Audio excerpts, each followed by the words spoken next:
What's going on, guys? It's Frito here. Flats put out an amazing video comparing the states of hero shooters, the big ones, of course, Marvel Rivals and Overwatch. I've been on podcasts for years with Flats and haven't had a chance recently, so I thought I would give a reaction video to his new take on the state of both games. Of course, things are getting really interesting considering the huge swings each are taking and how they're competing for our playtime. So what's going on with hero shooters? And I want to start with Rivals first.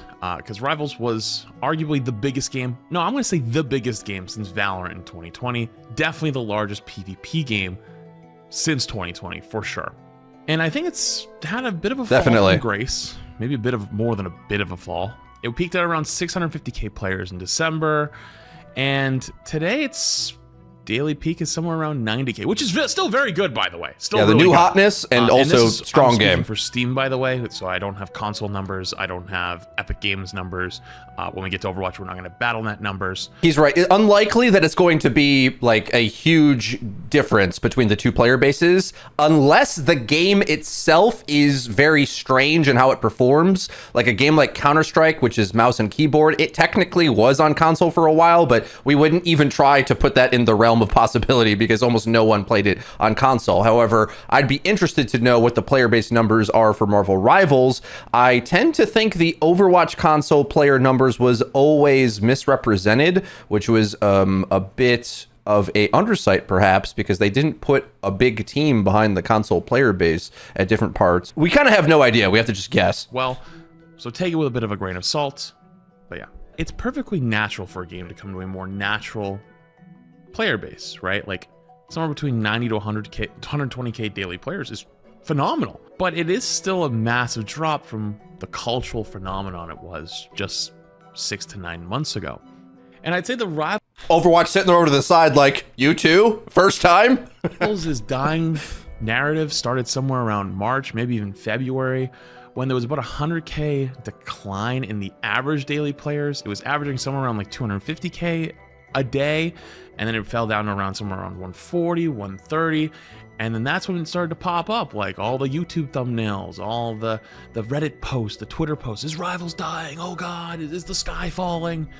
So it's been a long. The thing I'll add there is I think as well, there was a lot of players that never played a hero shooter before and were interested to begin. But once all of the mechanics start to get figured out by the community and you realize, wow, if I don't ban Spider-Man, I'm going to have to deal with a basically one-shot kill combo from the sky. And some people just didn't want to deal with that, right? And everyone would ban Spidey. And luckily in ranked, they expanded the ban system. But Marvel Rivals is a game filled with mechanics like that. So not only do you have to deal with all of the basics of the hero shooter fundamentals of when do we push in together, when do we use our ultimates, when to fight on the objective, when to regroup, all of that is a massive learning curve. And a lot of players, as they start to settle in and people start to get actually good at the game, it becomes kind of hard to keep up. And this is something that I know Flats is really interested in. Can it actually go for that casual player base if it doesn't have it anymore? Because importantly, it's not like Fortnite where you can be one of the 100 fodder players and once in a while get the euphoric sense of accomplishment, or know that everybody's losing except one or two good players that are actually in contention to win. Whereas in a competitive hero shooter game, half the players are going to lose. There's a certain nature to these competitive based games that they can't be too casual and last, in my opinion. In some ways, I think that we have to acknowledge that there's some issues. And there's a multitude of issues with, I think, the major one being matchmaking, the biggest one of all. So if you hadn't seen recently, there was a video that dropped from Marvel Rivals where I did a react to it. If you haven't seen it, I think it's on my main channel, where basically they came out and said EOMM is not real. So EOMM is engagement-based matchmaking, and there was videos that were flying around for a while that came from this paper that basically said that they make games to make it so that you just play it continuously, not like skill-based matchmaking. Skill-based matchmaking. I was just quickly explain engagement-based is like, for example, in order to keep you playing, there's different nefarious activities lots of these different games use. For example, getting you in matches with players that have expensive skins, or maybe in the win streak, loss streak category, they try to figure out how to keep you on the game by manipulating the matchmaking as opposed to making the game actually fair. Is like, if we're both, GM 1 players. They'll try to get GM1 players to play versus each other. They'll get like slightly larger discrepancy, like they'll grab like a GM3 or a Celestial 2, and it gets you a game faster. So the faster queue gets you in quicker, so you're more likely to stay on. But basically, they just want you to keep playing as opposed to good quality. And so they came out and said that's not true. And EOMM has been the boogeyman of Rivals for quite a while, for the last few months. And I think the response to it is pretty telling.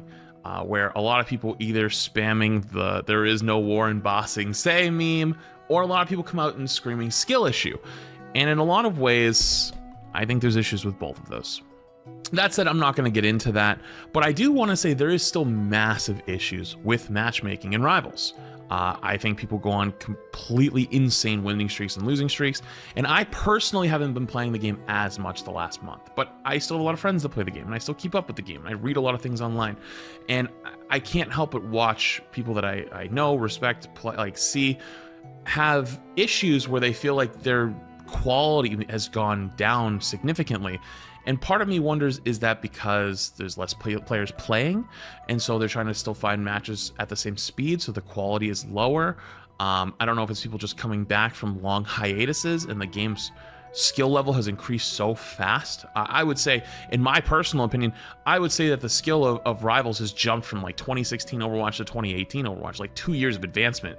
A lot of that has to do with like TikTok and YouTube videos. And I love this point. Becoming more prevalent, and like the spread of information.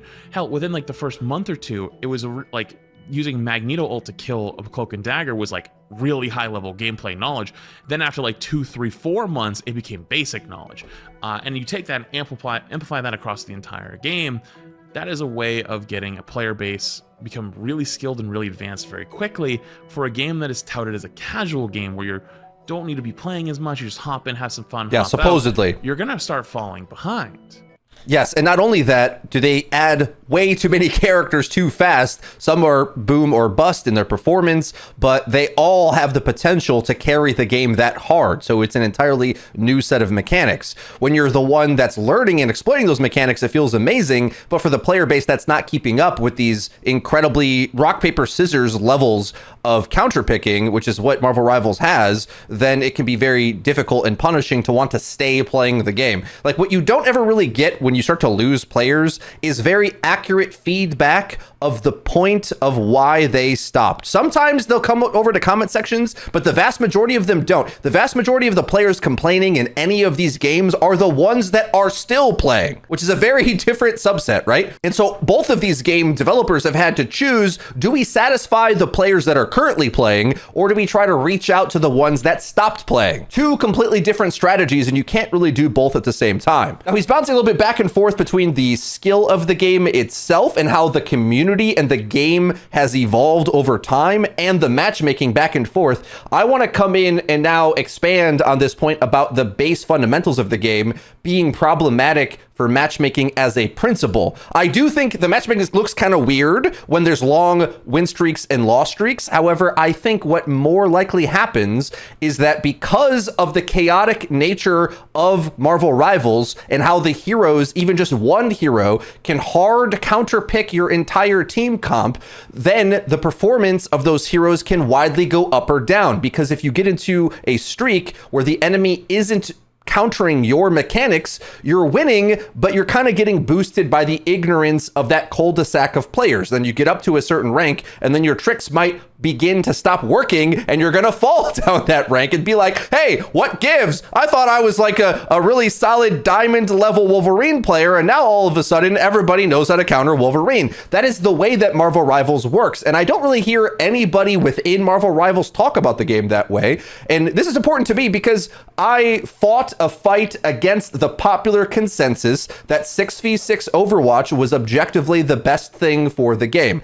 I think it's great in many ways, but I did say part of the reason why we shouldn't have it is because counterpicking becomes far better. In Overwatch 2, in the 5v5 format, we're used to counter swapping, where you stay in spawn and swap to the thing that should have a slightly bigger advantage over and over again. Counter swapping is annoying, but counter picking is a little different, where your one hero might counter 6 of the enemy, where they all fall down. And I feel incredibly validated in that stance because the development of Marvel Rivals as a competitive game at an esports level proves that to be the case by 1,000, okay? Like, if you watch the competitive esport, but I think this is kind of awesome as well. But whether it's Wolverine or Iron Man or Torch or whoever, oftentimes it's a DPS, but sometimes it might just be a top level tank or combination of tanks or whatever. Marvel Rivals is awesome as an esport in my opinion because it is a very developed pick and ban phase. It's sort of a dream for me, frankly, but there's so many bans and they're not symmetrical. So you can hard win or lose the ban phase of a given map. And you saw a lot of this in the Ignite tournament as it progressed, where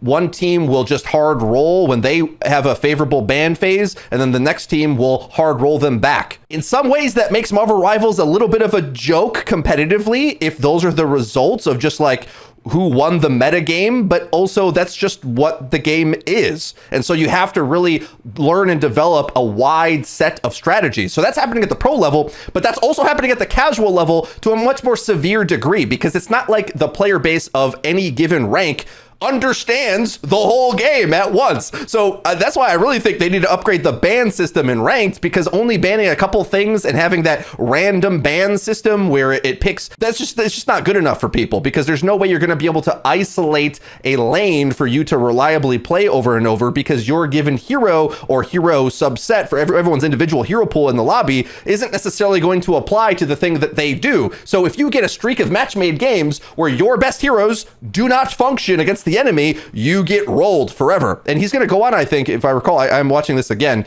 but to talk about how this wasn't the case in Overwatch 1, which is just not the case whatsoever. So many of my content creator peers were not there at 2016 like I was. In 2016, you had rock, paper, scissors design like a Symmetra who had, let me try to remember exactly what she even had at the time, but she had a really trash teleporter that sent you back to spawn, and it's like a regroup teleporter, and some turrets, but she didn't have the upgrades to her weapon that she got later and things like that. And so if you went Pharah up against a Symmetra, she could never interact with you. Whereas nowadays, there's so many more mechanics built into every single hero in Overwatch, where there's way more skill expression individually. So every hero's got a bit of a chance against every other hero. That's a design choice for 5v5. It also makes the whole counter swapping thing a bit of a problem, because you can get like a little advantage, but there's not really much reason to commit to your hero at the same time. In any case, the free swap format of 6v6 open queue or 5v5 both have the same problem. It's a hero shooter problem, but it only gets worse in the 6v6 open format. That's kind of what I was trying to say for so many years, but nobody believed me until now that we have the evidence of, wow, that's like so much the case. They're both going to incentivize counterpicking unless there's hero locks or hero bans. And I know this intimately as an Overwatch content creator, because we were one of the biggest educators in Overwatch 1, and going through hours and hours of VODs. I mean, it had to be like thousands of hours of VODs that we went through from the player base to make the guide content we made throughout Overwatch 1.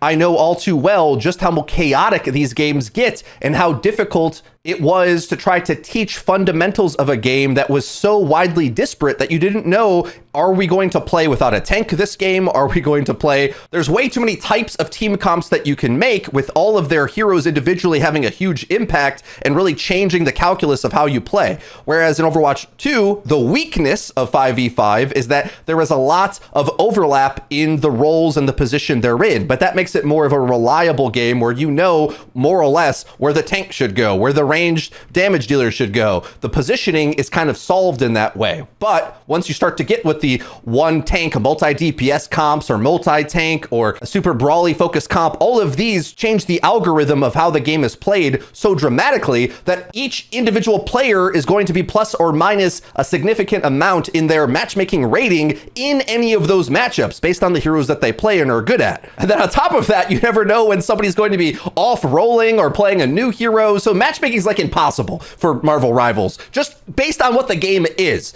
I think there might be some engagement-based matchmaking. I wouldn't put it past them, but nobody's really talks about how terrible the matchmaking was in Overwatch 1, and people complained about almost the same things. They said Elo Hell exists and all of this. And as an educator trying to help people through that open queue format, I know where the struggles are, and I see them in Marvel Rivals all the time. If players just start to, they don't really know when to regroup or when to use ults, and if a few things go wrong in the team-based focused game of Marvel Rivals, the game's just kind of over, which isn't how Overwatch 2 feels for the most part. Even Overwatch 2 6v6, just based on the skill expression of the individual heroes and roles that you can have. You can always hit more headshots. There's so many skill shot based heroes in Overwatch 2 that any of the 3 roles can pop off and provide some amount of carry impact, where that's a lot harder to do in Marvel Rivals since the heal botting is so high and the stats is so high that even some of the biggest pop off characters like Hela or something feel a little bit limited to how far you're going to get being able to do that. It's just a different game entirely. Which I think we'll get to in a minute, but that could be an issue.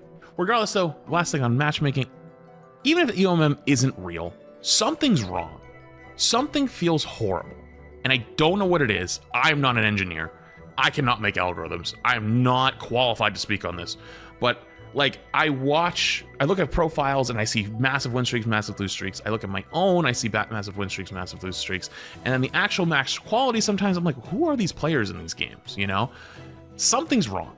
I don't know what it is, but players have the same thing happened in Overwatch 1, frankly. The open queue format, like the downside of the role-based SR format was that things got actually stale, but they got way more predictable. Whereas the variance in open queue is always going to feel like this. And if there's less players playing, it's kind of going to get worse because it just means whoever's actively playing is going to tend to rank up. So your expectations of what the matchmaking can even do kind of has to drop significantly, in my opinion. But the evidence that we have of big win streaks and loss streaks does look kind of weird, but to me, it doesn't really mean anything. I think just the game itself is inherently like that. Where if we have pro matches that are blowouts one way or the other, map to map, just based on the roles of the hero draft, I think the same thing happens with the match-made 12 players in the lobby. Like their heroes might just beat yours for a while, and maybe you need to learn more heroes and be a better flex player. I don't know. I think we'd have to actually VOD review anybody that's on like a 10-game loss streak and look why they're losing all of those games. And maybe there's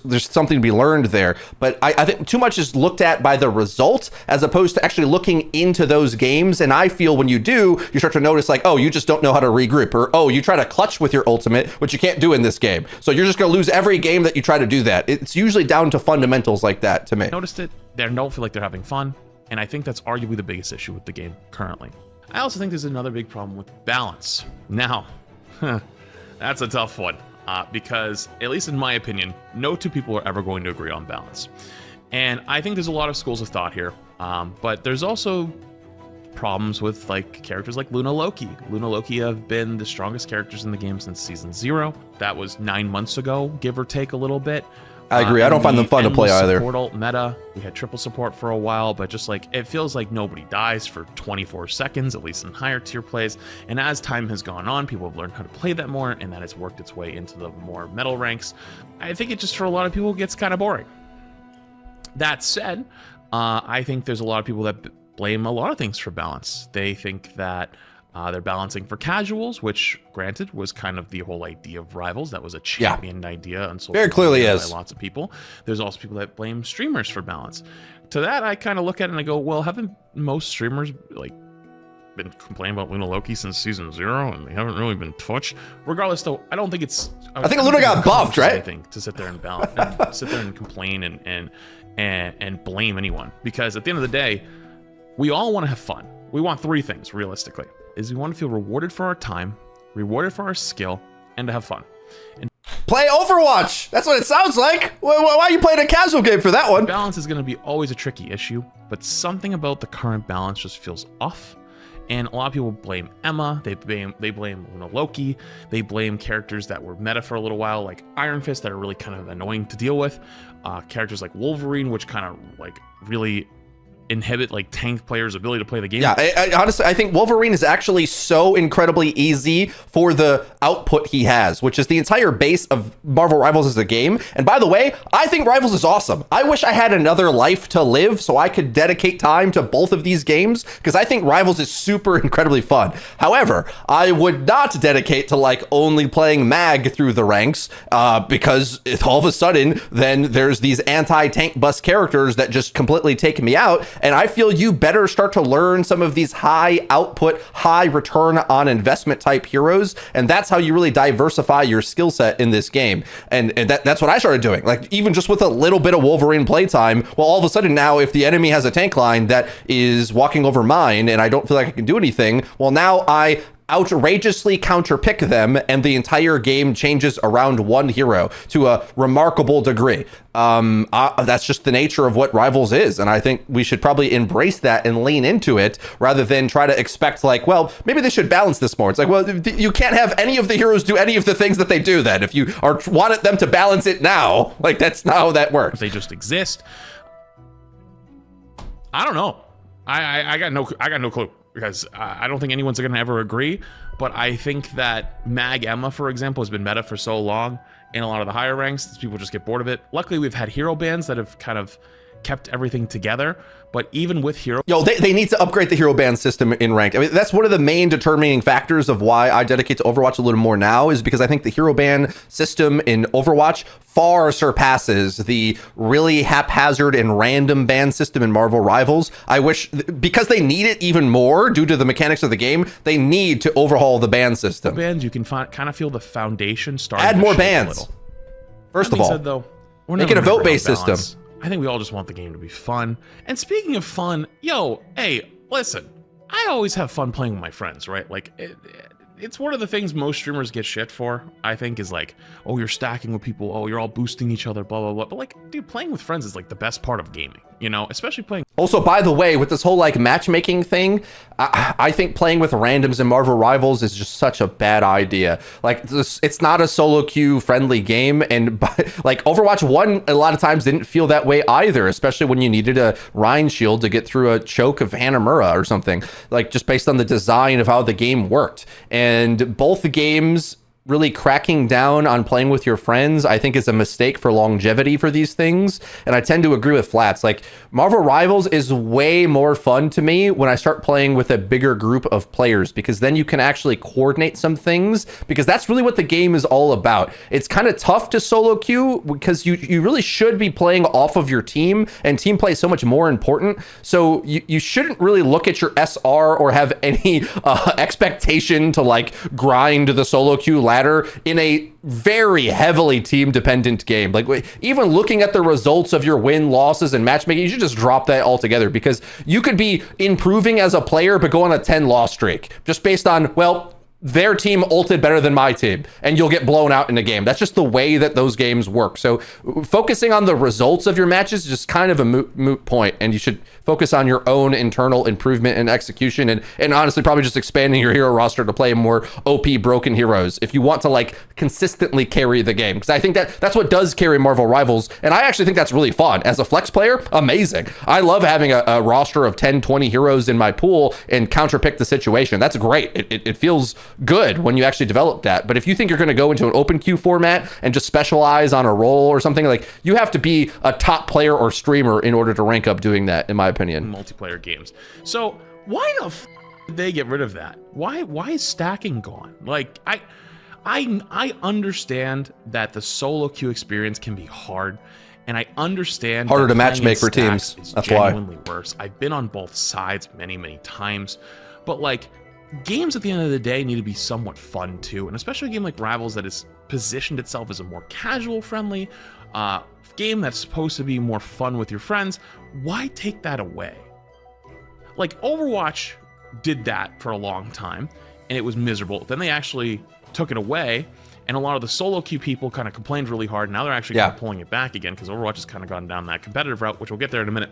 I don't know, man. I don't know about that decision. I feel like a game like Rivals, which is like very much said we're going to cater towards the casual side, removing that is crazy talk. And the last big thing I want to talk about for Rivals is the hero releases. So this season and season 3, we had 2 DPS released in a season, in a game, where people are begging for more supports and begging for more tanks. And Ultron didn't count, I'm sorry. Ultron's just a DPS hero with a cosplay of support. It does not count. I don't know if that would actually make people want to play the game more than they currently do, because I think matchmaking is a core fundamental issue. But at least for balance, I think balance doesn't keep people away from playing a lot of times, as long as the game feels fun. And yeah, having not really. characters to play always is a good time. And if I learned anything from Twitch Rivals and playing with other streamers, or like the more casual streamers, is they're all support players.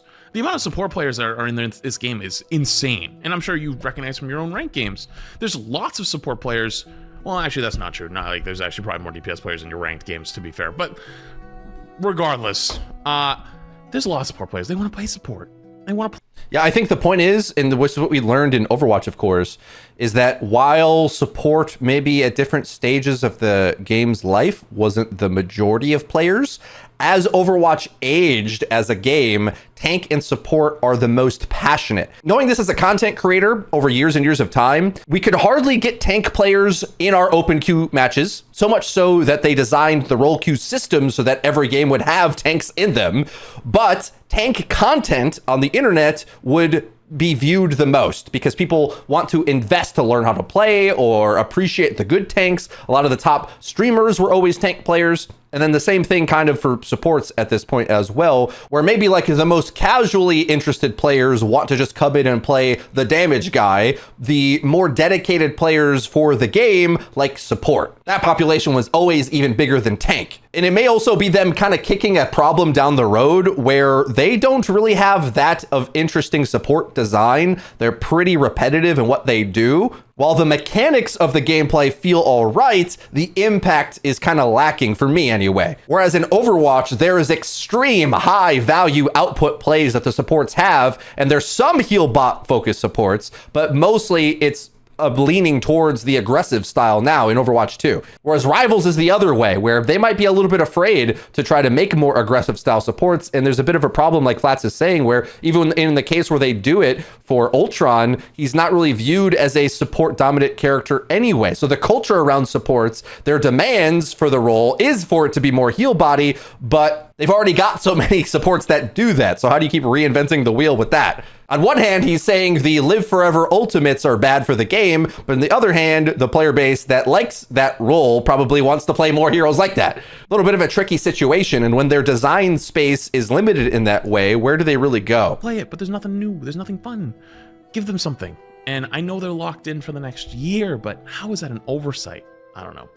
That being said, I think people are a little too eager for games to die these days. And I played Overwatch for 5 years. Trust me, I know a lot about that. And I'm really tired of hearing it. And I could count more times than I'd want to. The times that I felt like time feels like a flat circle, where I just hear game is dying, game is dead, game is dying, whatever it might be. I don't think Rivals is going anywhere. I think it's going to be just fine, especially in the long term. But in the short term, it might be painful because it seems like a lot of their content strategy has already been planned. And if there's not more tanks and supports that are coming in, if they can't figure out the matchmaking issues, if the player base keeps declining, there's some spooky things. There's some writing on the wall that they definitely need to adjust or need to address. And I think the Rivals devs have been very good at doing that. And so that's why I'm at a bit of a loss on like matchmaking. I don't know how to fix that. I don't know how to tell you. Like, I'm not an engineer, but it's keeping people from playing. And I think there's also a lot of people that will come back next season because the new season's right around the corner. So not all doom and gloom, but you do have to remember, I think there's only so many, maybe next seasons a game can have until people start to move on. The other thing though is, I think Rivals will be fine long term, but they're no longer the big fish. They're no longer the easy choice for a hero shooter fan, as their biggest competition has finally taken the gloves off. And with the biggest competition, yes, it has. Overwatch 2. So Overwatch 2 has been getting its butt cheeks clapped for about the last 5-ish years with disaster after disaster, from the delaying of Overwatch 2 to Overwatch 2 launching to being nicknamed Overwatch 1.5 to the PvE disasters to the lawsuits with Blizzard. It's not been a great few years to be an Overwatch fan. No, seriously, I was an Overwatch streamer for 5 years. And if anyone ever asked me IRL, learned that I was a streamer IRL and made content and asked me what games I streamed, I would want to do everything in my power to avoid saying Overwatch. And now you might be saying, how dare you? No, like then there was a good reason for it.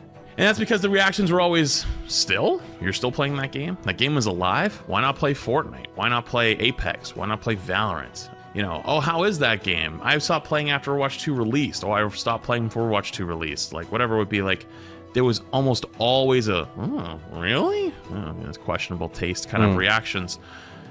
And you couldn't really blame people for it either.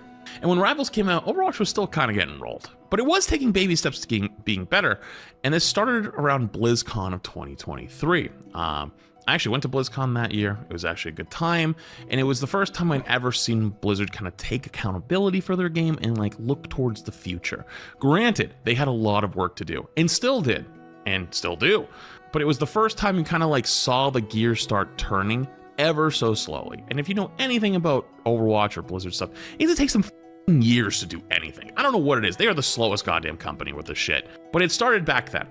And then Overwatch finally struck back in February of this year at its Spotlight event, where it showed off its new stadium mode that was coming out in April, as well as the perk system that was introduced for the base game, giving every character a minor perk and a major perk, basically changing the way they play completely from game to game, depending on what you wanted to deal with. So for example, something like Ana, you had 2 perks where your sleep dart, after you slept someone, it would slow them for like 2 or 3 seconds, so it would be easier to deal with characters like Ball. Or you could go with double nade, and basically your nade would bounce. So if you throw your grenade at the ground, the Ana biotic grenade, a second one would come out at half power and bounce. Cool little things that just changed the way the characters played, but also like put the power in your hands from game to game of like, you know, there was one for like Winston where you did more damage to like deployables, like, oh, they have a Torbjorn or a Symmetra. I'm going to pick Winston and I'm going to pick that perk and I'm going to do more damage to their deployables so I can kill them faster. Boom. And you felt like the power was in your hands and it felt pretty good. Don't get me wrong. Also, I think in Season 18 with the big perk overhaul, they've actually leaned into perk power even more. So maybe at the time of launch, they wanted to be kind of safe with it a little bit. I mean, some of the perks were kind of insane, but I feel they really have leaned in to try to give all of the heroes fairly insane perks for the most part. And in a lot of cases now, especially with Season 18, they didn't balance the heroes so much. You know, there's a handful of balance changes on some of the top performing heroes, but now they, rather than do balance roulette, where they just change Cassidy's range damage by 5 meters every other season, or add another bullet to Soldier's Clip, or whatever they're doing, like a bunch of just nonsense non-content. Well, now they can balance through perks. So the Winston perk he's talking about, they just took out. I'm not a huge fan of them taking that one, but there's a lot of new perks that completely reinvent the strategies of the characters as you knew them. So now that you do perk overhauls, it's like every hero gets a mini rework always. It's a really insane system and one that they can stick to. And I think even better than the team up mechanic in Marvel Rivals, which I think is an awesome system. I really love it myself because it adds more complexity, but now it's a more Overwatch and balanced version of that idea, because it's not contingent on whether your teammate picks the right hero or not. You yourself have different build paths. And so that means, especially with the counterpicking problem, that later on into a match, usually about 5 minutes or 4 or 5 minutes in, depending on how well you play. And I don't believe the perks build passively like an ult. I can't recall if I noticed that or not. But in general, like if you play well and you get up to your perks, you start to transform. And now I think there's a new concept with Season 18, since they have really put so much emphasis into the perk system, made it a big percentage of your hero power, that now there's a bit of a MOBA mechanic too, where if you're not the player that's swapping off and you commit to a hero in a playstyle and kind of learn, you know, are you going to go for the rocket jump with Zarya, or are you going to have more of an alt fire based playstyle where maybe you play a bit more responsively? And now in Season 18, she's got the perk where she gains charge off her alt fire, which was an inefficient way to do damage generally before, but now that it gives charge, it almost feels like it's a stadium perk. It's like little bits of Stadium were put into the season 18 perks where it's got a bit more MOBA put into it. So they're learning and improving over time with this stuff. And it's actually ramping up. Whereas Marvel Rivals is kind of fizzling out, where they ran out of tricks in their bags of tricks. Whereas it felt like, oh, we've got wacky fun heroes and hero bands. And so you're going to have a good time every game. And Rivals was taking Overwatch by storm to begin with, but now Overwatch, they've got their own map picks, ban system, and each hero has this perk system that gets reinvented every however many seasons, where even just changing one of the 4 perks is going to transform how that hero interacts with everything. It gives you something to learn and discoverability and mastery. It's all the things he said that you wanted out of Marvel Rivals. Now it's in Overwatch now. So for me, Overwatch is killing it. Wasn't all balanced. There was definitely some outlier problems, Tracer maybe being one of them, but it breathed a little bit of life. That said, though, game was still getting absolutely shit-talked everywhere. As a dead game, Rival's still better. And even worse so, online it was everywhere. Dead game, they're trying everything to bring people back.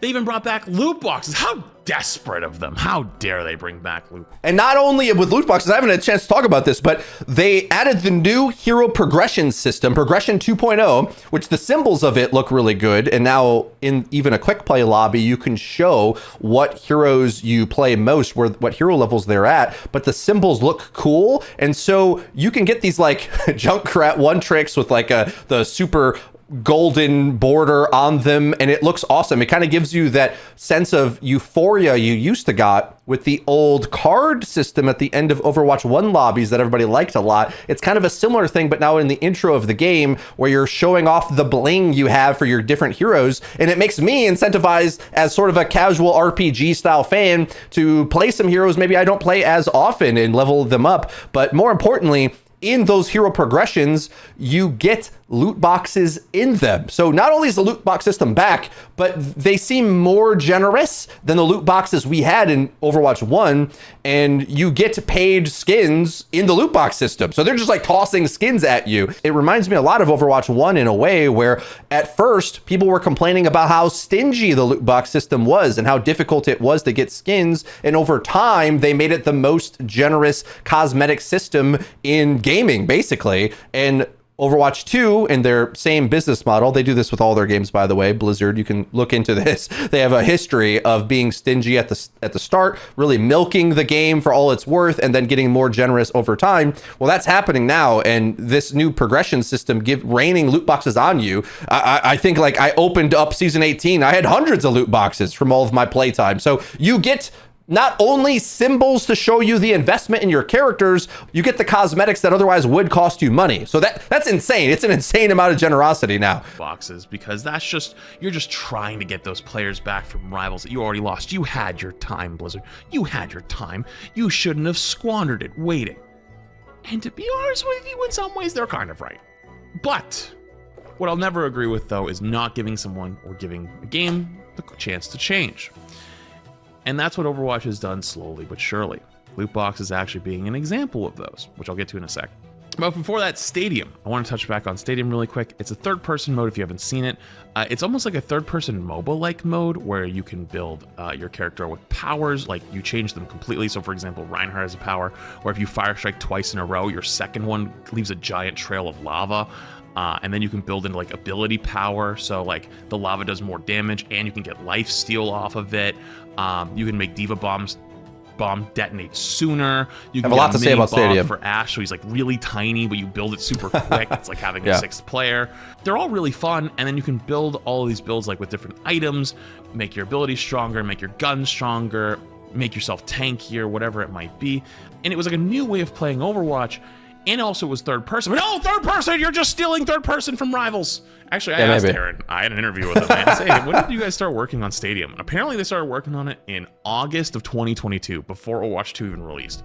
I don't know about the third person part. Well, I mean, Fortnite skins is enough of an incentive, right? In the works, at least for a while. So I thought that was quite funny. Third person games been killing it anyway. The sentiment regardless of Marvel. Stadium came out. Copycats, how dare you? And here we are today. Current day, we're in season 18. Hold on, we'll talk about Stadium. I look forward to Stadium progressing over time. They recently had the controversy over the draft system, and a lot of people are asking my thoughts on that. So they tried a no mirror draft, which is something I have wanted in competitive Overwatch for a long time. But I think the reason why it didn't go over very well with the Stadium community is that, one, there's not that many heroes in it, step one. But two, I always felt that the players that like Stadium the most want to invest in their one trick, because you get one hero that you really grow fond of, and then you learn all of the build paths for them and how you're going to navigate a variety of situations. And it takes so much time and investment to really master that getting banned in that game, in that version of the game, is so much more detrimental. Whereas in Overwatch 2, if you get banned in a competitive game, there's a lot of overlap to that role. Like, if you play Hog, you probably can play Queen a little bit, or maybe Orisa. Not master them necessarily, but you're not going to be all of a sudden not a player. Whereas in Stadium, I feel if you don't know the builds of another character, you really feel like you're screwed. But also the playstyle of Stadium is just so transformative to begin with that you'll feel like a fish out of water to some degree. So I actually think they should try that draft mode in the main esport game perhaps down the line, especially as more heroes come out. But I think bans are working fine enough. I would like to see Overwatch competitive without mirror matches, but I see why the casual community didn't like it. Now, as far as Stadium, for me personally, I like to flex and play lots of heroes, so I don't think the main selling point of the mode suits me. It's almost like an entirely another game to play, and I don't think I have it in me to play multiple versions of hero shooter games at a competitive level. But I'm glad that we have it. I think Stadium has a different problem right now where there's just way too many support players and not a lot of incentive to play the other roles. So if Marvel Rivals has the problem of not having enough supports, then Stadium has the opposite problem where playing the other roles might not be as fun. And Stadium's kind of built for support gameplay. Your refresh for Overwatch, basically Overwatch does this thing now where every year they make a big change to the game. This year it was perks in Stadium. And then mid-season is always like a refresh. It's like a smaller mini version. So they put 60 new perks into the game for characters, added a new support hero, Wu Yang, which, by the way, I gotta give credit where credit is due. I don't know why, but the Overwatch supports are just so much cooler than the Rivals ones. Yeah, it's kind of annoying sometimes that they're hybrid DPS in a way, but it's hard to describe. They just flow really well. They feel really good. Wu Yang... I try to play support in Marvel Rivals, and... I just feel my entire gameplay and skill expression is based on if I hit my ult on time, or I don't know. I don't like it. Is no different. He has this really cool ball that you shoot out that, like, after it travels a certain distance, you can control it, and you can basically, like, 90-degree turn around corners and hit like a laser guided rocket. When he first came out, people were debating whether he was strong or weak. They didn't really make many changes to him. He hit the base game, and now people are like, oh, he's actually pretty good. He's pretty strong. And so I think as people learn how to play him more, it'll even get stronger, and people will understand how to play with the character versus the character more. I think stuff like that is really, really cool, especially in a competitive game. They also dropped a whole new progression system where characters have their unique hero level shown in game. Like your top 3, there's a little card that pops up, as well as you get rewards as you level up the characters. So there's SR. The Marvel Rivals Lord system is slightly cooler, but the progression system kind of works more uniform for lots of heroes. So it's almost as cool. I hope that they make some almost Lord-esque icons when you hit certain levels in the progression system. I think that could be another thing that they add later. So like your SR is like the old rank system where how good you are in terms of the ladder, like where your character lies, like on certain characters, like, oh, you might be like a 4,500 Reinhardt, or you might be like a 3,200 Cassidy, or whatever it might be. Also, I'm a Masters tank player, but I got ranked on Mauga, and I was a 4,100 Mauga player. So that's pretty awesome to me, where like then you can like start to feel more pride in certain characters, or maybe know that some of your heroes are lacking as well because you have individual hero SR.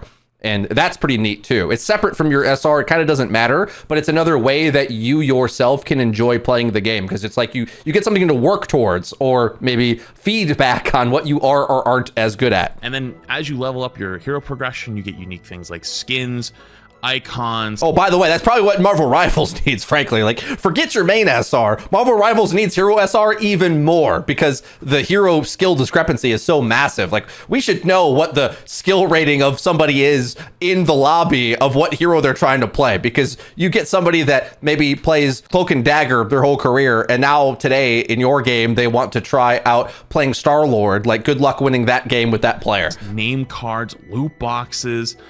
And that's for every single character in the game, by the way. I don't even know what the top one is. Like, I've seen people that have like 200 or 300. It goes ridiculously high, which, by the way, I think it's like 40 hours to get to like level 40 or something like that, or it actually might be even more than that.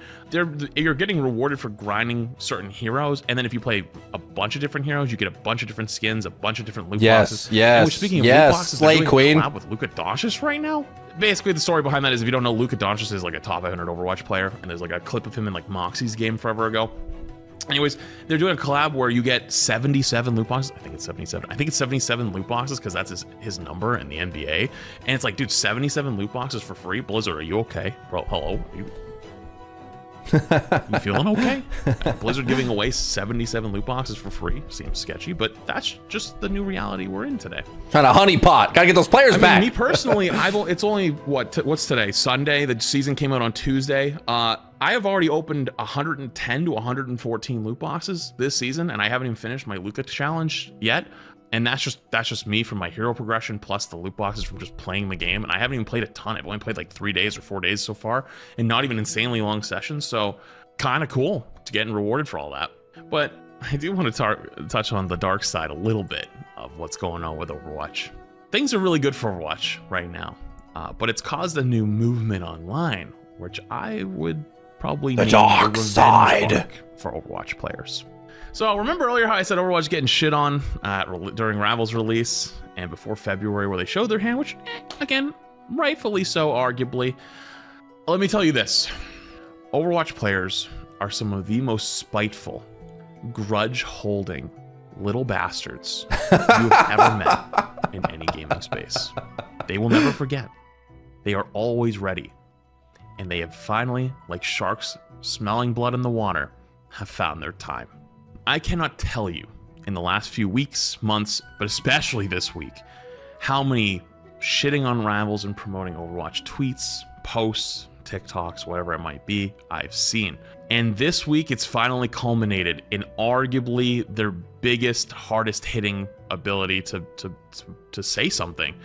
And that is Overwatch's Steam numbers, at least at this current recording, while I'm looking at it, is at 47,000 players on Steam, with Rivals at 58K.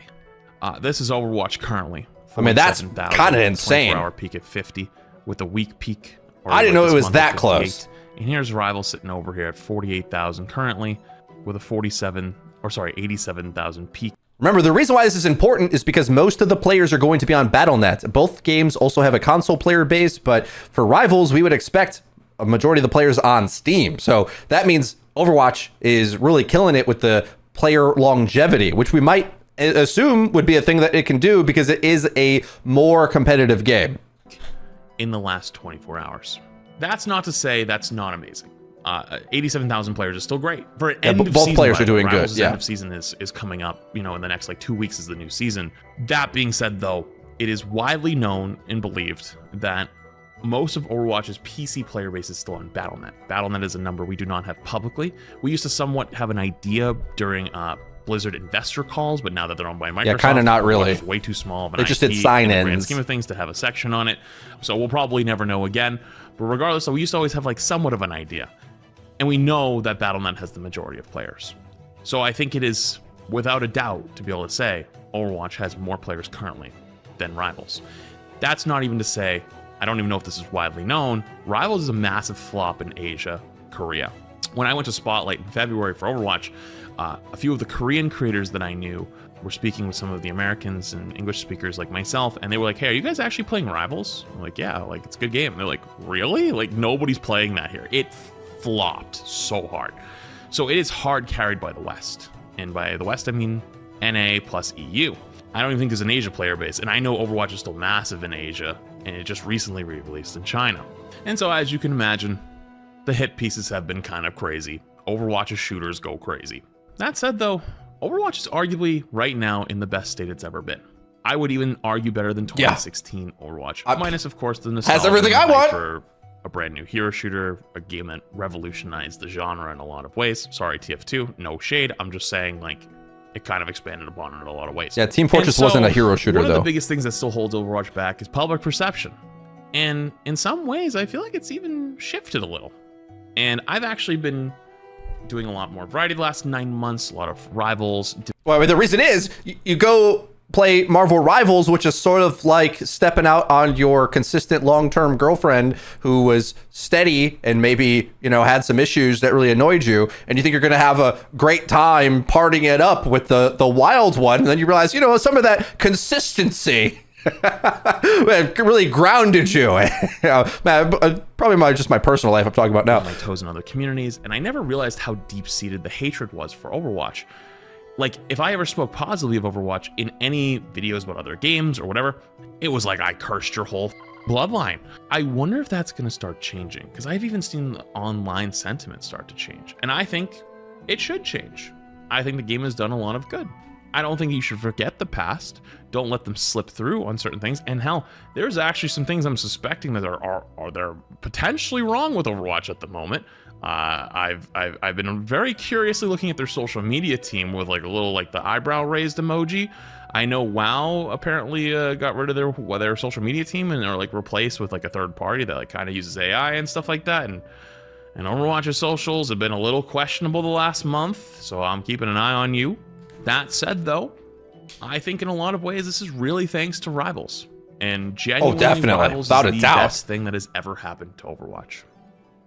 The last 9 years, there's never been a single hero shooter that's been able to compete with Overwatch. You've had more Concords than you could count. I know Concord's the big one that everyone likes to meme, but there's been tons of them. Rivals was the first one that really took the crown. And I think that lit a fire under them that finally got them to start moving faster, communicating more, and actually putting out meaningful content for their game in a timely manner. Things like hero bans and map voting have been discussed and talked about for years, and no one ever did it because we were all afraid of, you know, what about that one Mercy player on Reddit who's going to get their hero banned and they're going to get really upset and not play anymore. And we always were like, well, we shouldn't do hero bans because of that. And now hero bans are in. It's like, damn, like this is just way better, you know. And in Stadium, they did though. I mean, like the Mercy Maids go to Stadium and they do not want Mercy banned, or at least the Mercy Maids go to Stadium and they want to play Mercy Mirrors every single game. So he's kind of got a point there. But in the main competitive game, yeah, we've moved on to make it actually competitive. Not voting in, you get to have a say on your experience, and more content's coming out, and they're communicating more. They're working for feedback with the community. It's hard to not look at it and go, this is good. This is almost every. I agree. I think I've heard some complaints about map voting, and I hear it somewhat, because like one that I hate is everybody votes for Li Jiang because it's an Overwatch 1 map, but yet doesn't know how to play it, and then they just run into Sim or get knocked off the map, and I'm like, what are we even playing? Like this isn't a fun time for me. Like I like a consistent map, not one that has a lot of cheese mechanics built into it. And maybe on the other end of the spectrum, maybe if you're a fan of one of the less popular maps, you don't necessarily want to only play King's Row every time, but I don't know. I think it's better. I like the map voting system. You get a random chance to at least get your map some of the time, so I think it's fine. Everything you've ever wanted. Almost. I think if Overwatch keeps moving the way it's been moving, I think it realistically has a chance to potentially change public perception around the game long term. Now, it's going to take a very long time, like potentially years, and it's going to be a very hard uphill battle, and people are going to be preying on your downfall. But I think it's possible. And I think there's a few ways they could give it a little boost, like a show or cinematics, but I'll get that in a second. Yeah. So where do we go from here for both games? I think Rivals really needs to focus on its balance, on its endless support ults, and I think they need to figure out a way to figure out what in the is wrong with their matchmaking. I don't care if it's not EOMM. I believe you. I believe you. It's not EOMM. I don't think you have a reason to lie. You've been pretty transparent. But what is it? Why is it so dog shit? And it's not just me or creators or other people that have seen it. It's thousands of people. And even though EOMM has been disproven, please give it another look. Because even if it's not EOMM, something's up. That being said, I don't think it's going to go anywhere. I mean, it's got the Marvel IP, and it's a pretty damn fun game. It's really fun. I actually enjoy tanking in Rivals more than I do in Overwatch these days. But for any player who wants to play the games more than 5 hours a month for the new hero releases, it's just too mind-numbing and painful for anyone to grind right now. Yeah, I think I hear all of what he just said. So for me, I think The Thing is one of the most fun tank heroes ever. And for those of you that want tank synergy and actual tanking gameplay as opposed to a big beefy DPS, you know, he's got like a Reinhardt style ultimate. He has the diva peeling mechanic almost. He sort of does a little bit of everything. Mechanics feel great. So I hear you that tank is amazing. I think Overwatch 2 tanking has a different philosophy on it that maybe needs its own term. But I don't tend to agree with his assessment because I don't know how you fix the things that he's saying. Matchmaking's not good and support ults are overpowered, but the casuals you said you want in the game love the OP support ults, or at least the ones that are exploiting it do. I think the two things they need to do is have a much more advanced ban or even draft system in competitive, because the reason why there's such haphazard gameplay performance in ranked matchmaking is the same reason why there is a haphazard performance in the esport. It's the foundation of the game is chaotic and bombastic. The heroes themselves are not designed in order to be competitive one-to-one. They're designed to hard counter the entire enemy comp. And well, if that's going to provide really lopsided results a lot of the times. So I don't think you can fix that with either matchmaking or balance, because it's the foundation of the design of the game. And casuals are important to any game. Don't get me wrong. Casuals in a lot of ways are the lifeblood of a game. But I think we've almost let the pendulum swing too far in the other direction. Grinders are important too, because those are the people that are the most invested. They spend a lot of money. They watch your esport. They support Hero SR, I think that would help that one. Your community. And day in and day out, those people just want to be rewarded for their skill, for their time, whatever it might be.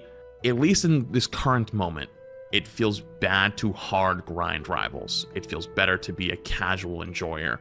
And it needs to be able to have both. You can have both.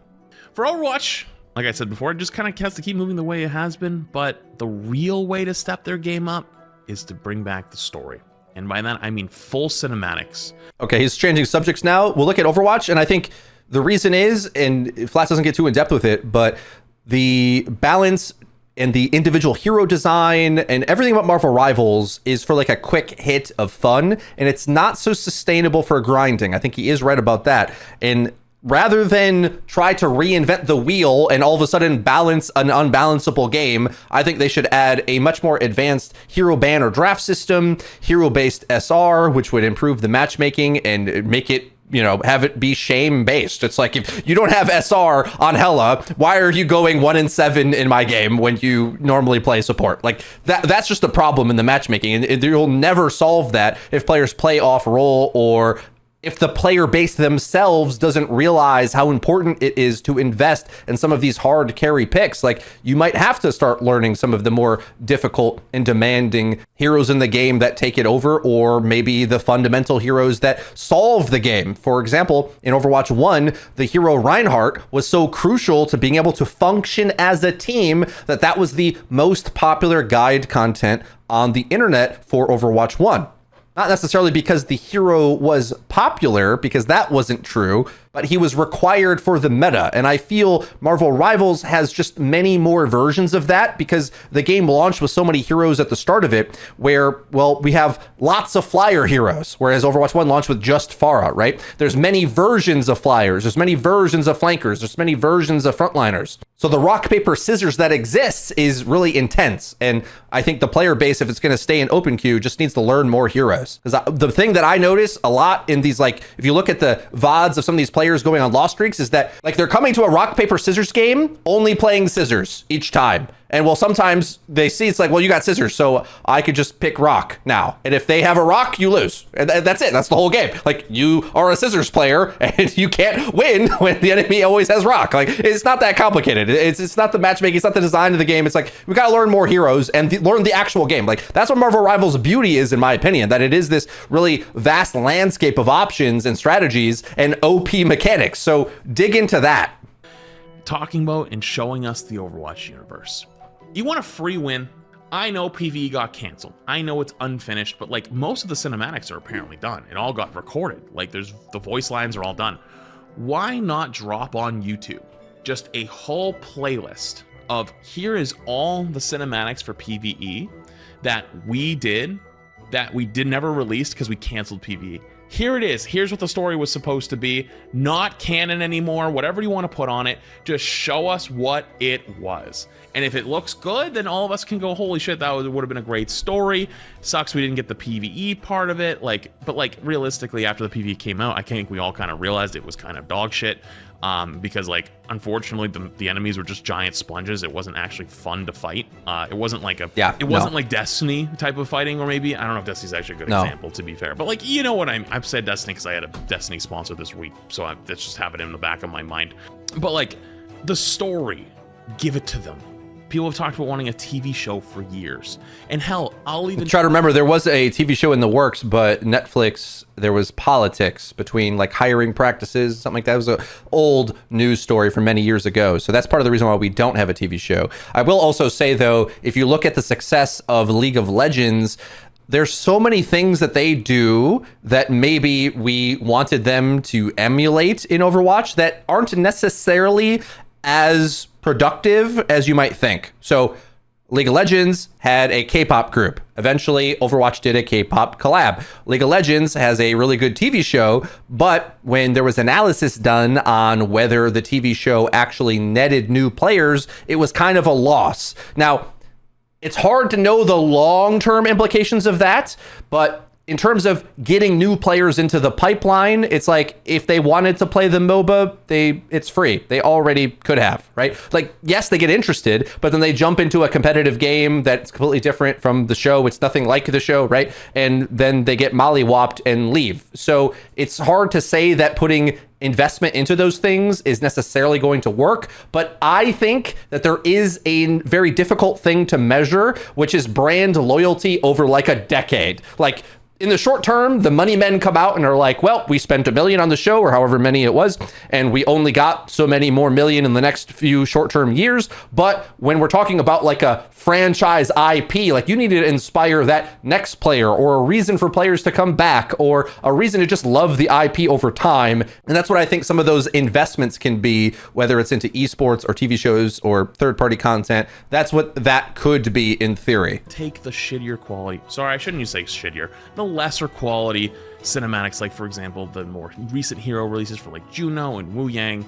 They're not quite the quality of the previous. Which isn't so hard to explain because Blizzard used to be the leader for that exact strategy. I'm not making stuff up. This is just what my childhood was, right? Where the cinematics for Warcraft 3 or Diablo were the best in the industry. So my investment in loving the game went way up because the story experience was entirely different. That did matter to old Blizzard fans. But now we're just in a different culture where the addiction to cell phone games or these live service style games that don't have any of that, the norms are completely different. And yes, the new version of that is TV shows. But anyway, Blizzard knows this. It's this isn't revolutionary to their thought process. They invented this. This one. Hey, listen, if you like it, if you like that's quality and that's that art type, that's fine.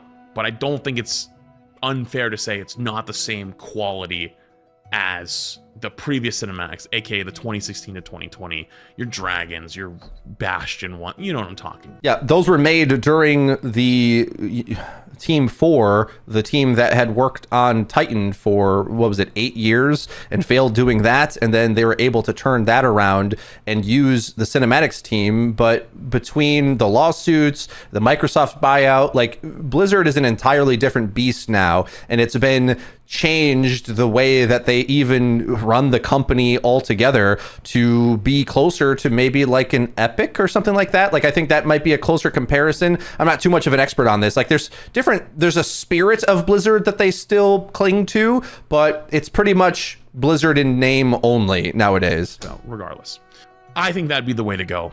I know obviously everyone says TV show, but let's meet in the middle. Cinematics. Well, last but not least, I just wanted to mention really quick Deadlock. I know Deadlock's not a hero shooter. It's more of a MOBA, but in a lot of ways it feels the same. So people ask me about Deadlock. I don't know if it's my kind of game.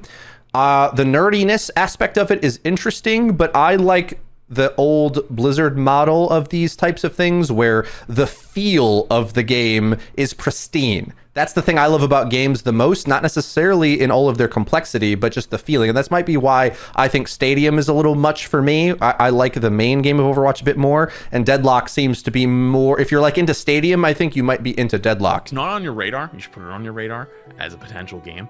It's still technically in closed alpha.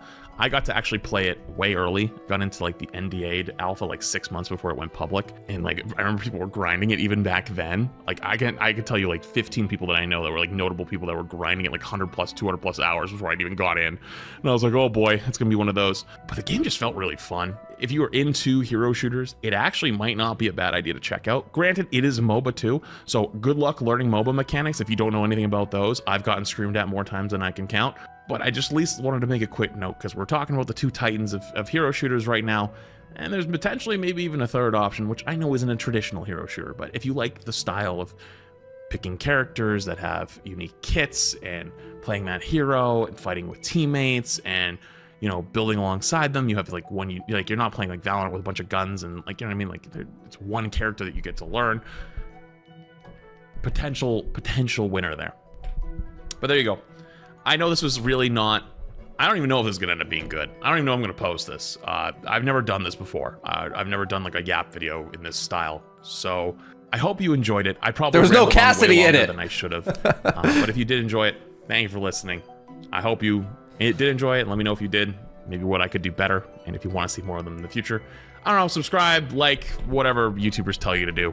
Anyways, love you guys, and I'll see you again tomorrow. Guys, if you liked my reaction video, I do try to neaten them up more than is the norm, I think. I love doing reaction content myself. Try to get to the point. Actually, we got flats faded out here. But if you enjoyed this video, please be sure to leave it a like. And don't forget to click subscribe and the bell icon to get notified when my videos come out. That's been it for me. I've been Frito. I'll see you guys next time.